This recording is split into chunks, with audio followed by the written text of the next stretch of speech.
త్రివిక్రమ్ గారు రాసిన ఒక డైలాగు అజ్ఞాతవాసిలో, ఒక చిన్నపాటి సౌకర్యం కోసం, ఇక్కడ మీరు కూర్చున్న ఒక చిన్నపాటి కుర్చీ కోసం ఒక యుద్ధమే చేయాల్సి వస్తుంది. అలాంటిది ఒక సినిమాని చేయడం అంటే ఎన్నిసార్లు మినీ యుద్ధాలు చేయాలి. ఆర్థికంగా కావచ్చు, క్రియేటివ్గా కావచ్చు, వీటన్నిటికీ సంబంధించి. అలాంటిది నేను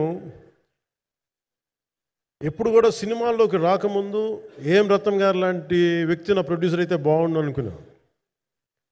భారతదేశానికి పాన్ ఇండియా సినిమాని, ముఖ్యంగా రీజనల్ సినిమాని జాతీయ స్థాయిలో తీసుకెళ్లిన వ్యక్తి ఆయన. తమిళ సినిమాని చాలా ఛాలెంజింగ్ తెలుగులో డబ్ చేసి దాన్ని స్ట్రైట్ సినిమాలతో సమానంగా ఆడేంత సత్తా చూపించిన వ్యక్తి.